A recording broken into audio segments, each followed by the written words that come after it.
So, good afternoon, Marissa, and I feel truly honoured that you've agreed to join me on my podcast, One for the Road. How are you today? You're in the UK today, aren't you? Yes, I'm in London getting ready for my daughter's wedding. It's all very exciting, and just about to go to Amsterdam to teach a school too, so it's very exciting. Well, you're a busy lady, and that's why I feel very lucky that you're here today. And I wanted to start off by talking about how important mindset is when it comes to stopping addiction, and especially in my case, alcohol, because my drinking spiraled out of control where I was drinking up to a litre of vodka a day um, for 10 years. And then I was drinking 2 to 3 bottles of wine a day, beers. And I'm at an age now that really it would be quite easy for me to say, I've been drinking 40 years, it's too late, I'm never going to change. And the tools that people offered me to stop drinking weren't quite enough. So I realized that I needed to change my mindset. And this Mm. is an area that you're absolutely fantastic in. So it would be great for you to cover what you can tell the listeners on this. I've worked with thousands and thousands of addicts over the years, mostly alcoholics, but also drug addicts, gambling addicts, people who are addicted to sex and shopping and hoarding. And I found they all have one thing in common, and it's this: I've never met an addict in my entire life who believed they were enough. And I think when you start from that place of lack, I'm not enough, then it almost makes sense you need more drink, more drugs, more sex, more food. And, I think addicts are actually often very, very fragile creatures. And we give them a lot of stick and go, you just stop drinking, you're ruining everyone's lives. When I work with addicts, I never say what's wrong with you. I tend to say what happened to you. And then I like to ask them a very interesting question. What do you get from the addiction? What do you mean? Well, it must give you something because you keep going back. And I'm like, well, now you mention it, it's my friend. I can always turn to alcohol. It never lets me down. It gives me confidence. It gives me courage to walk in a room, or it allows me to escape from my problems. So often when I ask them what's good about it, what are you getting from it? Better say what's good. They'll say, well, it allows me to escape. It gives me a form of comfort. It gives me a form of confidence, or allows me to opt out. No one expects anything of me because I'm an alcoholic. So I've kind of got what do we call an escape card. And I think when you look at what do you get from it, and then show people, look, you can get all of those things without alcohol. It's better than just saying, let's just put you in rehab and take it all away, because often it's not just the alcoholism. It's what I call what lies beneath: the feeling of unworthiness, the feeling of not enoughness, the feeling of not deserving anything, the feeling of self-destruct and self-sabotage. You got to work on those too, because I call alcohol a presenting room. Here I am, and I've got an addiction, but there's so much more beneath that you have to treat. And I think until we start doing that, we're only ever going to treat the surface. And like you said, you offered many things. I've had clients who've been in rehab 8 times. One came out, she went straight to a pub, had a drink, got run over by a bus, and it still didn't stop her drinking. And I've had many times, I've been in rehab so many times, my family have paid, my company have paid, I just can't stop. And it's until you fix what is underneath the presenting issue, you'll never have the great success. But if you fix what's underneath, you can have amazing success, and it's permanent, and it isn't even hard work. That's what I found, Marissa. I had to do a bit of time in the beginning to stop drinking. So I had to tackle the cravings and the triggers and the periods of time that I had the voice in my head where it's like, come on, you can just have one, you'll be able to moderate.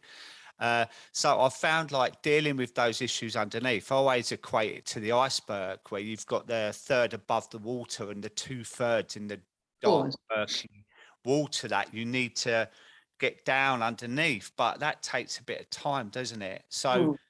and for me, it went right back into childhood, and it was deep stuff that was buried deep in the memory bank. So it made me realize that actually I didn't feel enough for my whole of my drinking career.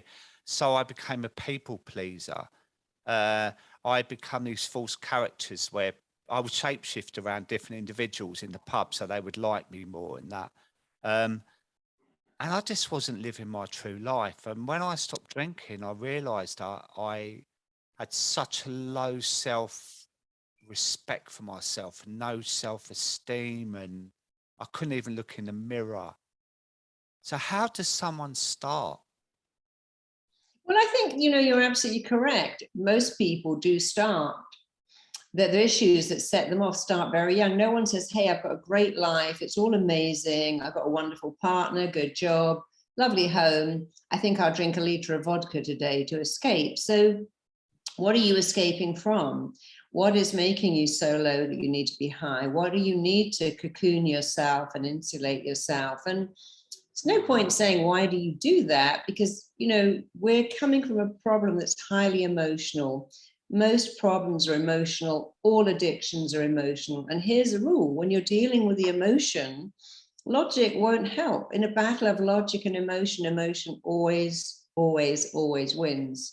So we have to go into the emotion and look at what happened when you began to drink. And that's not hard. Sometimes it is. I use hypnosis because it's so fast. If you say something, let's go back to why you began to drink, straight away it comes up. And in my new book, Tell Yourself a Better Lie, I did a case of a guy called Ryan, who was a terrible alcoholic in very abusive relationships and had other addictions too. And it all went back to his father rejecting him because he was gay, being horrified that he was gay and saying, don't even come to my funeral, which made him feel very worthless. But of course, that's what we come up with. What do you do with that? Well, what you do with it is look at it again. A little boy feels his father hates him because he's gay. And he also mentioned a scene where he really liked this boy at school and he saw him kissing a girl and he felt completely left out. But then, when we're a child, we look at the world with a lifespan of, I've been on the planet for 8 years. How can I make these conclusions at 8? It's like you're looking at the world with glasses on with a filter. As don't you look again and go, actually, it wasn't about me. My dad was inadequate. My dad felt worthless. And actually, we have a great relationship with my dad now. That boy that kissed a girl, he wasn't right for me anyway. So it's going back, and the whole session is really a massive reframe. Give you an example. I worked with someone who's a chronic alcoholic who never saw his dad. But on his 18th birthday, his dad turned up, took him to the pub, got him completely drunk and said, you're a man now, and began to drink with him every weekend with all his friends. And he said, I felt so bonded. My dad was never there, but with drink, he kind of loved me and was a real happy drunk and would tell me how great he was. And then he died. And I still went to the pub every weekend, and I never realized I was trying to keep that memory going. I had 18 years when I never saw him, 2 years where I did. And in going to the pub and drinking, I was trying to still bond with my dad, who's dead. But of course, now this man is 40, he realized that, what? I thought my dad loved me through drink, but that was just how my dad loosened up. He was an alcoholic. And I don't need drink to be loved. I don't need drink to connect. I don't need drink to feel significant, but I really believed I did, because that's a message I got over and over again as a young man. And so it's often, let's unpick the message like a ball of felted woolen, where you unpick it, you unravel it, you make sense, but then you have to change it. What I do always is a 3-step process. Let's become like a detective and find out why, how, when, where did you start to drink? And now we've found out, let's start to extract those beliefs, but we've also got to put in new ones. It's got to be all three. Find out when, remove that belief, but then you must put in a new one.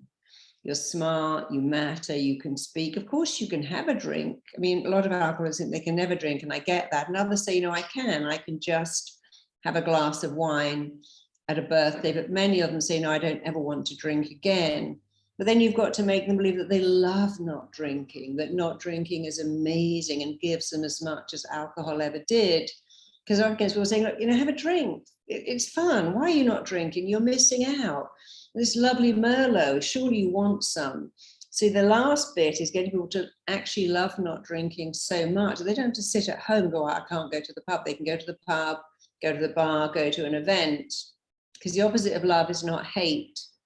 It's actually complete and utter indifference. When you can be indifferent to alcohol or cakes or drugs or gambling, then you are really, really winning. I love that. I really love that. That's Yeah. powerful, actually. Um, and yeah, I mean, there's the acronym in our community, that's FOMO, the fear of missing out, and how we frame that is, oh my God, as you just said, like they're having a cold beer on a summer's day, and or I'm on holiday, it's my birthday, reward. But there's also Sure. the joy of missing out. It's like I can get up early in the morning and see the sun come up, and I can feel healthy and make decent food choices. So it's how you reframe it in your mind, isn't it? Yeah. And most alcoholics will tell you, you know, I pretend I love drinking. A lot of alcoholics cry when they're drunk. A lot of alcoholics say, I never want my kids to drink. It's a bit like smoking. I love smoking, but I don't want my kids to smoke. I smoke to relax and focus, but I never say to my kids, hey, when you're taking your exam, you should have a cigarette because it really helps you focus and it makes you fit in. So we lie to ourselves. I need it. It gives me something. I'm missing out. Like you say, people have FOMO, but I have DOMO, like the absolute delight of missing out. I never want to go to like red carpet events. In fact, I was invited to one last month at the Super Bowl, and I thought, you know what, I just can't be bothered to go. Do I really want to get dressed up more? I didn't want to do it at all. So I stayed in and watched TV, and it was like, oh, this is so much nicer. I think that thing about I'm missing out means that you feel incomplete, which is very normal. I need to go out and be with people because I'm getting my validation from them. But could I stay in, take my dog for, make a lovely dinner, and be on my own, not all the time, and feel really happy? Yeah, you really can. And so it's our belief that I've got to find my other half. I got to be around people. I got to be out there living it up, when actually some of our best moments are just waking up thinking, wow, I can just sit and put the fire on and read the paper. How lovely. I can do whatever I want today. So I don't have a hangover. You know, I remember a friend of mine who would drink and then spend the whole weekend in bed. It's like, but the price you're paying for drinking, you go out on a Friday night and you're still wasted on a Monday morning. That's such a price. And by the way, you could have flown to Italy for the weekend. The amount of money you're spending on drink and drugs, you could have gone away for the whole weekend. Instead, you put all that down your throat and then spent 3 days in bed and got fired from your job for what? But of course, when you're in it, you can't see that because that's the logic. When you're in it, you could only see, I need to feel somewhat better than I feel. And addiction is classified as anything that takes you away from a bad feeling really fast. Even if it eventually gives you another bad feeling, it's not logical. It's a behavior we do because we're in pain and we're hurting. Yeah, you're right. You're right. So can you tell us about RTT? Yeah, I mean, I created RTT because I was always amazed that people would turn up at the doctor's or indeed accident emergency or a chiropractor and they would offer immediate. Well, I broke my arm and I went to A&E and they fixed it immediately. I cracked a tooth once and they fixed it straight away. But in therapy, it's a strange thing that says, bring me your pain, but I'm not going to fix it straight away. I'm going to talk about it and work through it and get to know you and build a relationship with you. And then we get rid of your pain because most of your pain is emotional, but emotional pain hurts just as much as physical pain, sometimes more. You can take a pill if you have a chronic headache, take a painkiller if you've broken your leg, but emotional pain, you can't really take a pill for that. And I never understood why therapy said, well, I can't fix your pain today or even tomorrow, even next week, but over time I can. And most of my clients were in so much pain. They didn't even have a week or a month. Some of them were right on the edge because they were so full of self-hatred and a belief that they were worthless. And I thought, well, I can fix their pain now by just going back and going, look, you're telling yourself, like, my father didn't love me. Your father was an idiot. He couldn't love anyone, didn't love himself. That's got nothing to do with you. I should have been a boy. Well, but you're a girl and you're meant to be. I should have been a girl, but I was a boy. And so it's always unpicking, because what happens with a child is when the parent appears not to love them, they don't stop loving the parent, they immediately stop loving themselves. And one of my clients said, you know, I was with my mother in the street in Ireland, and my father sprang up and he said, "Your husband will never be a man because you haven't given him sons. And this is your fifth daughter. You should be ashamed of yourself." She didn't know, excuse me, actually men provide the sex of the child, not the mother. So how can I be ashamed of myself? I can only produce one chromosome. But she went through her life thinking, wow, my father's not a man because I wasn't a boy. It's all my fault. I disappoint everybody. And you look at that with the eyes of a child, and all I think is, wow, I'm not enough. And I've got this scene to back up the proof that I'm not enough. So as an adult, we look at the ceiling and go, look, this happened. I wish it hadn't. But it's not true. It's just how it felt. Your father loved you. He didn't have a son. We don't know why, but it wasn't your job to be his son. And when you can take away the guilt, the shame, the blame, which you know is so rife in alcoholics, they feel guilty, they feel full of shame, I coulda, shoulda, woulda been somebody better than I am. I mean, even George Best, with all that talent and all that male beauty, always felt inadequate. Even Amy Winehouse, with all of that talent, wrote songs like "I Told You I Was Trouble," "You Know I'm No Good," "Love Is a Losing Game." Even Whitney Houston and George Michael and so many people with such talent have this belief, I'm really not good enough. And if you knew me, you'd be disappointed.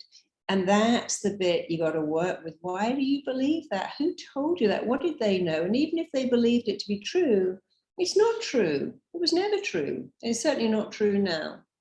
So it's unpicking the limiting beliefs, the blocking thoughts that cause people that are fragile to be even more fragile, and removing them completely. I mean, I was just listening to Adele's album where she's crying and singing about "I drink wine." And it was so interesting because that girl is so talented, so beautiful, and has everything, but you can see there's still in her that little something of, I could disappoint you all. And I think often when people like that become famous, it doesn't stop them, it makes them worse. It's like, now, before I had to please my partner, my kid, my mum, now I've got to please all my fans. And no wonder she cancelled her event at the very last minute, because that pressure to be perfect is really hard. I mean, most alcoholics just have that at home. But imagine if you become famous and it's there every minute of every day. How do you deal with that? So many good points there. And how do people access RTT then? Oh, I went right off target, didn't I? I was talking about why I created it. So I created a therapy that was fast. I began to work with my clients and get really fast results, sometimes in one session, sometimes in two. And then I started to train people all over. There's only one of me. And my great friend Wayne Dyer said, never die with your music still inside you. That was such a wake-up call for me. So I created my training, and I've trained so far 13,000 therapists and coaches. And they're all over the world. And you can go to rtt.com and either find someone to work with you, or indeed you might think, hey, Marisa, I'd love to do what you do. Sounds amazing. It is, because I have so much freedom. I work my own hours. I set my own fees. I was a single parent. It really was the best job in the world. But if you want to find out how to become an RTT therapist, or indeed work with one, rtt.com is a place to go. Fabulous. And also, I believe you've developed a stop drinking course as well. Yeah, we have a lot of mini courses. And if people don't buy courses, they buy results. And I've worked very successfully to stop them drinking. And I've had a few doctors say, you can't stop people drinking because they'll have a terrible reaction. I've had people who've stopped drinking overnight and said, it's so weird. It's like I never drank. I've actually forgotten about drinking. I've worked with a lot of people, sports stars, darts players, all kinds of people who believe they couldn't perform without drinking. So I have an audio that really reprograms your mind to become indifferent to drinking, because all addictions start in the mind. The mind says, I need that. I must have that. I can't function without that. But the great thing about the mind is you kind of have this biofeedback. First of all, the mind says, actually, you know what? You're great without it. So the mind starts to send different signals to the body going, this is great, you're doing great. But it also interrupts the signals coming from the body to the mind. So it's saying, oh, I'm feeling terrible, I need a drink. I'm feeling tired, I'm feeling dehydrated, I'm feeling a little stressed here. So it's this wonderful thing where the mind is sending different signals to the body. You're doing great. Alcohol's not your friend. If it could give you anything, it would have given it to you. I mean, after 30 years, come on, if it could change your life, wouldn't it have done it by now? But it also interrupts the signals coming back. So the signal, I need a drink, I'm going out, is, you know what, you're going to go out and be amazing. And you did that for 30 years. You just didn't, you're done with it. You're over it. This is amazing. And I find with any addiction, smoking, drinking, gambling, drugs, getting the mind to believe you don't need it is amazing. And after all, when my grandmother went to the hospital and had a hip operation, and my mother didn't come out going, hey, I'm an opium addict now. Where's the opium? They both were given high doses of opium when they had their hip replaced. And yet they didn't come out saying, I'm an addict. Somebody gave me drugs for 10 days straight, and now I've got to go and score more. And why is that? That people can go into hospital and have really high doses of opiates, but not come out addicted? Because they don't believe they're addicted. Because I had one hit of heroin, that was it. I became an addict immediately. I drank, and instantly it felt so good that I needed more and more. And one was never enough, and I just kept going, because it made me feel good. Well, lots of people take anesthetics to make them feel good, but they don't become addicted. What is that all about? It's really about the person. And I find addicts they're often very creative people. Often we see that with artists and painters. And because they're creative, they're highly receptive to suggestions. I need another one. I can't get enough. But if you are that receptive to suggestions, that's a great gift. You can give us another suggestion. You know what? I just don't need that anymore. It no longer gives me what I thought it gave me. I'm actually happy. I've never met an alcoholic who says, I wish I could go back and drink. Most of them say, you know, it was fun for a while, but the last 10 years, what a waste. If I could go back, I'd never do it again. I'd maybe have a beer or a glass of wine, but I'd never get into that. I can't stop drinking, because it was such a false promise. And I'm sure you can talk more about the false promise you get from believing that alcohol takes away your pain, because all you do is swap the pain. I drink to cope with the pain of being alone. You know, I worked with this amazing man many years ago who came in and said, you know, I'm the terrible alcoholic. I mean, I drink so much. I pass out in the street. I have accidents all the time. And I've never been married, because after all, what woman would put up with this? What woman would want to be with somebody like me? But when we unpicked it all, actually, he felt so unlovable. His parents were awful to him. He felt so unworthy that he drank because he could say, well, I don't have a wife, because look at me, I'm an alcoholic. But the real pain was, I can't find love. And so I drink to numb the pain. And when we stopped him drinking, he was married 2 years. I went to his wedding. He got married at 65 to someone who was 62. And it was just the loveliest thing, because his real problem was he believed he was unlovable and couldn't find love, and just sat at home with alcohol. And when we stripped that away, which wasn't hard, and he's able to tell himself something else, well, there is someone that could love you. My granny says every pan has a lid. And I say, you know, you're someone's pan and someone is your lid. And you're perfect for someone. And I love the fact he didn't go for some 30-year-old, because he was very wealthy. He found a woman almost his age, and they're still together. But it wasn't the drinking. It was this feeling that I'm not lovable, what I call the unspeakable truth that we use drink to hide, to mask. So if you had an unspeakable truth when you were drinking, what would it have been? What a great question.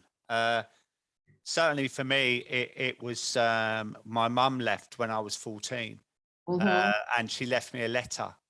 She didn't say goodbye, and I didn't see her for a year. And then briefly after that, my dad met someone else, and I felt completely rejected and abandoned.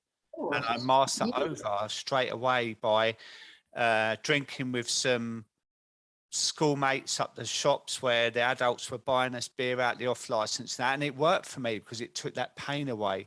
And then I buried it deeper and deeper and deeper.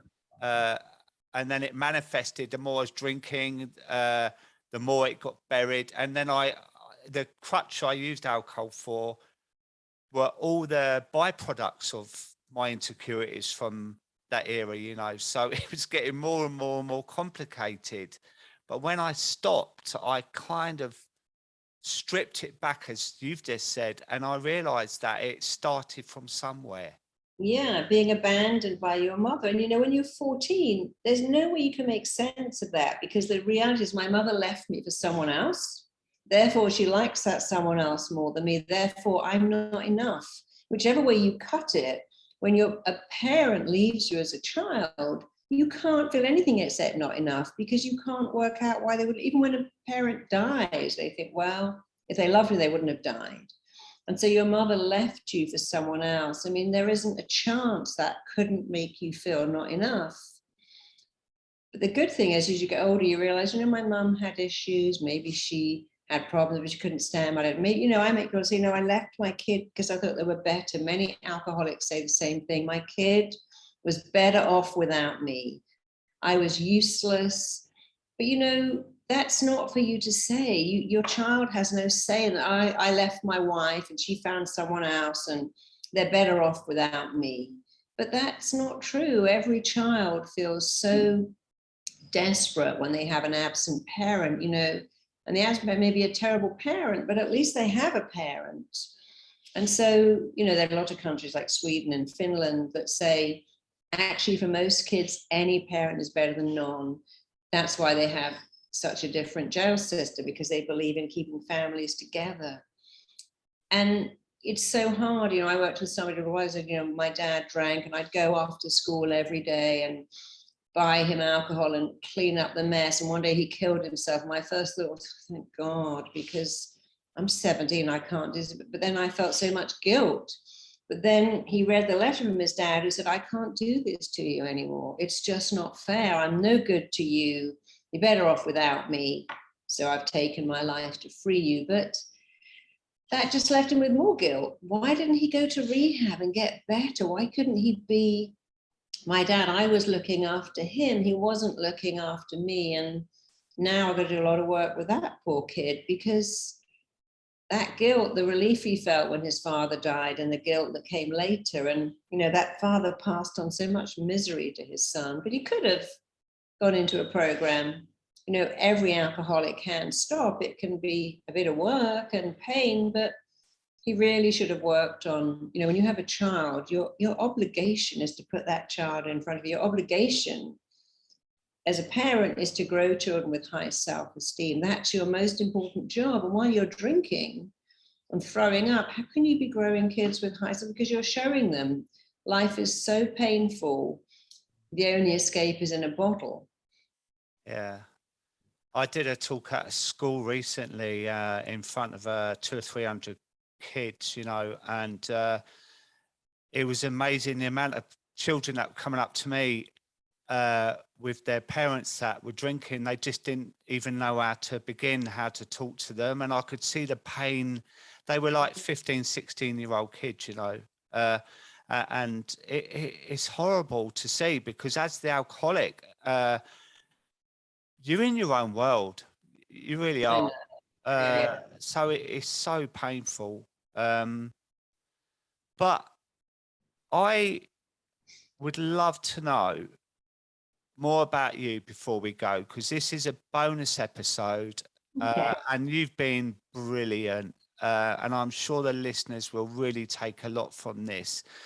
Can you let everyone know who you are? Because I'm sure they do anyway, but what's next for you? Because you travel all over the world. You've worked with celebrities, sportsmen. We've met once, and it's just such a privilege for you to be on my podcast. So what's next for you? Well, I was a kid who grew up in a very different world. My father was a headmaster, and I came from what looked like a really happy family, but it actually wasn't that happy. There was a lot of drama. My parents were very unsuited. My father was a very typical head teacher, very interested in other people's kids. He was a good man. And I learned to use food very early, because when you're a child and you need to change your emotional state, food is really often the only thing. You can't phone a friend or go and buy something on Amazon or take yourself off for a manicure. Can't really do anything except go and raid the biscuit tin. or eat lots of toast. So I began to use food to change my emotional state very early on. And I never got fat, but I had a terrible problem with sugar. And then I began to realize as I started trying to not do that, and then I worked for Pineapple Dance Studios as a head trainer. I worked for Jane Fonda, and I saw something that really concerned me. It's like, wow, this whole diet is based on abuse. Punish the pounds, do a punishing workout, live on powdered soups and shakes and these hideous powdered meal replacement bars that taste disgusting. And I thought, gosh, this is amazing. They're making billions out of making people hate themselves. And again, it's not your fault when you become addicted to food, because like an alcoholic, you're just trying to change the feelings. So it's been a long time in the making 30 years, but I've just created something called Dietless Life. And it's a whole 12-week membership program where you come on board every week for 12 weeks. And I talk to you about the number one reasons diets fail. What happens when you keep dieting? What happens when you buy into it? But every week I'm hypnotizing the whole group to increase their resting metabolic rate, to increase their digestion, to raise their metabolic, to make them make better choices. And I'm really excited because I wanted to do this for so long. You know, I started off in the weight loss industry, and I feel like I've gone back full circle. I still train my RTT therapist, we're still training our RTT coaches. But I look around at a world where there are more gyms, more diet foods, more calories on the menu, but there's more fat people. And it's so awful being overweight because people look and go, oh, you're weak. And you're not weak. You just have an addiction that's more visible. And we know now that, you know, sugar is as addictive as cocaine, that so many foods we're eating are deliberately made addictive. So I've always wanted to help people, to help everyone. So I've created my Dietless Life. It goes live on May the 6th, which is World No Diet Day. I hate diets. They don't work. I spent years on them. I haven't been on a diet for 30 years, and I weigh less now than I ever weighed when I was always dieting. So I'm really excited. You know, as you know, it's another addiction. Food is a hard addiction. You can actually stop drinking, but you can't stop eating. And then you think, oh, I've gone to a wedding or I'm on a plane and there's no nice food and I might as well just eat it. And then you feel this terrible sense of failure. And again, often food addicts are very fragile people who feel so sensitive and so lost. So I can't wait for May the 6th for my new Dietless Life membership. So if you want to join, go to Facebook. There's a page called Dietless Life Information Group. You can find out how to join, and we'd love to have you. Well, I'm going to put all the information for your RTT, your Give Up Drinking course, and also your new diet thing in the show notes. So all the information will be there. I know you're traveling all over the place. Where are you going next? I'm going to Holland. I'm going to Amsterdam on Sunday to do a new RTT training. So I'm going to Amsterdam, and I've got 2 trainings in Rushden in England, and then I'm going to Jordan and North Carolina. And then I'm going to Estonia.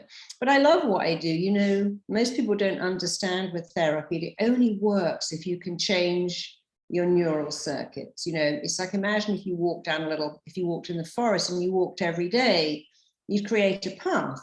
But if you stop walking, that path would just become overgrown and go back to not being a path. And our neural pathways are the same. Every time we have a habit, drink a glass of wine, we're actually creating a neural pathway, a neural circuit. And the only therapy that really works is something that changes those neural circuits, fires in new ones and dismantles the old ones, which is why I love hypnosis so much. So everywhere I'm going in the next 3 months is to lecture on hypnosis or teach my own method, RTT. And I hope I meet you one of them again soon, because it's such a great life. I'm so lucky I do what I love, and I love what I do.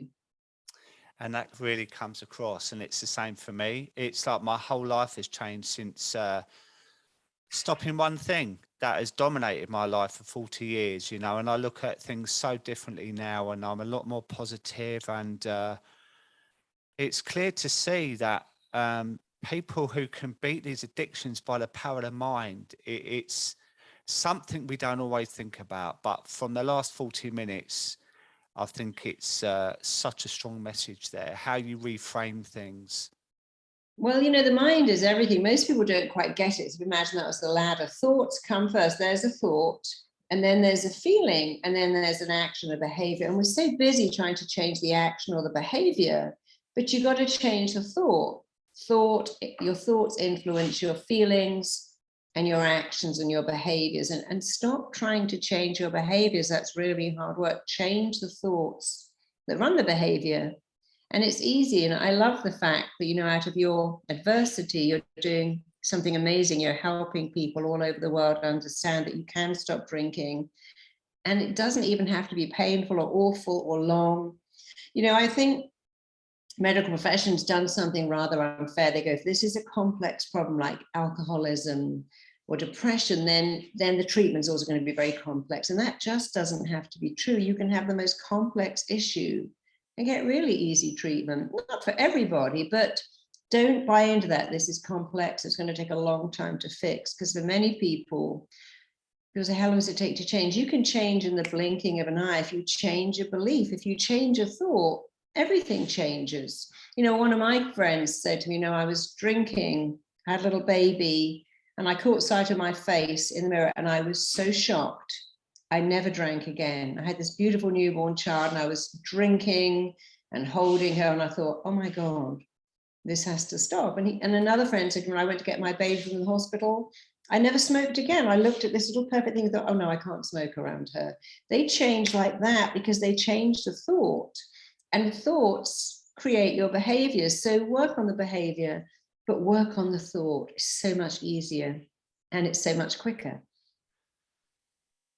How wonderful, Marisa. Thank you so much for your incredible wisdom. And I really appreciate you joining me today. Good luck with all your tours and your courses. Thank you. I hope to see you soon. And if anyone here wants some free audios, go to marisapeer.com. We have audios for love blocks and wealth blocks and health blocks. They're all there. There's no cost. We have ones you buy with a lot of free ones. So if you want to feel better, go to marisapeer.com and take some free downloads or give them to other people. Help everyone feel good about themselves, because that's really how you change the world, one person at a time. Exactly. And we are all enough. We are more than enough. Look, all my bracelets say that. I wear these all the time. I'm enough. This one's falling off. I'm enough. And we have lots of these at imenough.com, another website we own. So if you want some free bracelets, go to imenough.com. I'm heading over. Good. Thank you, Marisa. It's been a real joy for me. Good luck and speak to you soon. Thank you so much. Thank you. Lots of love. Thank you. Bye. Bye. Bye.